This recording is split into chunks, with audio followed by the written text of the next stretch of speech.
Coba deh bayangin, gimana kalau masa depan pangan suatu negara ternyata bergantung sama seekor unggas yang selama ini sering kita anggap remeh. Hari ini, kita bakal bongkar potensi luar biasa dari unggas yang satu ini. Oke, kita mulai ya. Jadi, yang kita omongin ini adalah bebek Muscovy atau yang di Indonesia lebih akrab kita panggil entok. Kita akan lihat perjalanannya yang jujur aja cukup mengejutkan. Dari yang tadinya cuma jadi ternak di halaman belakang, sekarang punya potensi jadi sumber protein andalan nasional. Udah dari dulu banget kan, entok itu ya cuma jadi bagian dari kehidupan sehari-hari di desa. Seringnya sih dianggap kayak celengan hidup keluarga. Kalau lagi butuh uang, ya dijual. Bukan dilihat sebagai aset industri yang punya potensi besar. Tapi jangan salah, unggas yang populasinya jutaan ini tuh jauh lebih istimewa dari kelihatannya. Secara biologi, dia itu unik banget. Beda total dari semua jenis bebek komersial lain yang biasa kita tahu. Nah, terus apa sih yang bikin entok ini spesial banget? Ternyata, dia itu punya semacam kekuatan super tersembunyi. Dan kekuatan inilah yang bikin dia punya keunggulan kompetitif yang, wah, serius banget. Dari segi genetik aja dia udah beda kelas. Makanya badannya lebih kuat, lebih tahan penyakit, dan yang paling penting, dagingnya tuh lebih padat, lemaknya lebih sedikit, dan rasanya juga lebih gurih dibanding bebek lain. Dan ini nih contoh kecil yang nunjukin betapa berharganya entok. Gila kan? Bulunya aja bisa diolah jadi kok bulu tangkis standar profesional.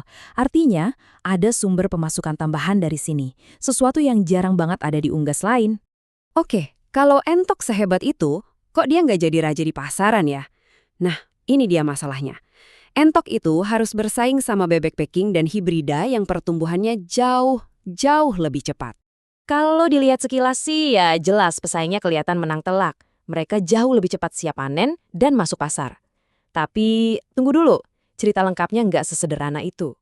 Kecepatan bukan segalanya. Nah, coba perhatikan baik-baik tabel ini. Yang paling menarik itu adalah FCR, atau rasio konversi pakan. Gampangnya, ini tuh kayak efisiensi bahan bakar buat unggas. Semakin rendah angkanya, semakin bagus.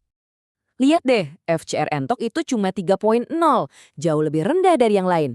Artinya apa? Entok itu butuh pakan jauh lebih sedikit buat menghasilkan daging yang sama banyaknya. Efisiensi yang luar biasa ini, ditambah tingkat kematiannya yang rendah, itulah senjata rahasia si entok. Tapi, entok punya satu kelemahan besar, biaya pakan. Biayanya itu bisa sampai 70% dari total ongkos produksi. Nah, disinilah peran teknologi modern jadi penting banget untuk mengubah keadaan. Solusi pertama itu pinter banget, fermentasi. Caranya, peternak bisa ambil limbah pertanian yang murah, kayak onggok, terus dicampur sama starter kultur khusus.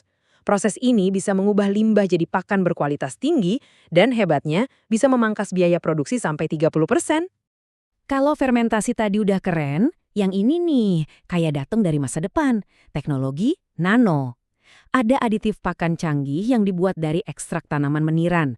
Partikelnya diubah jadi super kecil, ukuran nano, supaya nutrisinya bisa diserap tubuh entok secara maksimal. Dan hasilnya, wah gila banget. Pakai teknologi nano, berat badan entok bisa naik sampai 50% lebih cepat. 3 kilo dalam 3 bulan? Bisa. Dan bukan cuma itu, masalah bau amonia dari kotoran yang biasanya jadi problem, itu juga berkurang drastis. Jadi, peternakannya lebih produktif sekaligus ramah lingkungan. Oke, terus semua inovasi ini artinya apa buat para peternak atau pengusaha? Ini bukan cuma perbaikan kecil-kecilan, ini benar-benar membuka pintu buat peluang bisnis yang sangat menjanjikan. Jadi, ada 2 jalur utama nih. Bisa fokus ke pembibitan, yang untungnya gede tapi butuh skill khusus. Atau bisa pilih bisnis pembesaran, di mana perputaran modalnya lebih cepat. Coba deh kita lihat angka-angka untuk bisnis pembesaran. Nah, ini dia angka saktinya. RC ratio, atau perbandingan antara pendekatan dan biaya. Angkanya 4,0. Tahu artinya apa? Setiap Rp1 yang kamu investasikan buat ternak entok, kamu bisa dapat Rp4 sebagai pendapatan.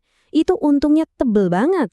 Jadi dengan semua keunggulan alaminya, ditambah lagi dorongan dari teknologi canggih, jalan buat entok bertransformasi jadi salah satu pilar ketahanan pangan Indonesia tuh sekarang kebuka lebar banget. Rencananya jelas, mulai dari kemandirian pakan pakai limbah lokal, membangun klaster peternakan yang terintegrasi dari hulu ke hilir, sampai menciptakan produk olahan bernilai tambah. Jadi nggak cuma jual daging segar, tapi juga produk beku atau siap masak yang bisa masuk supermarket modern, bahkan diekspor. Kutipan ini benar-benar merangkum semua yang kita bahas ya. Dari yang tadinya cuma hewan di belakang rumah yang sering diabaikan, sekarang entok punya potensi jadi sebuah industri modern yang bisa menopang ekonomi dan pangan nasional. Jadi, pertanyaannya sekarang, mungkinkah entok yang sederhana ini jadi jagoan ekspor pertanian Indonesia selanjutnya? Potensinya jelas ada. Dengan perpaduan yang pas antara tradisi dan teknologi, pahlawan unggas kita yang satu ini siap banget buat naik panggung. Terima kasih sudah menyimak.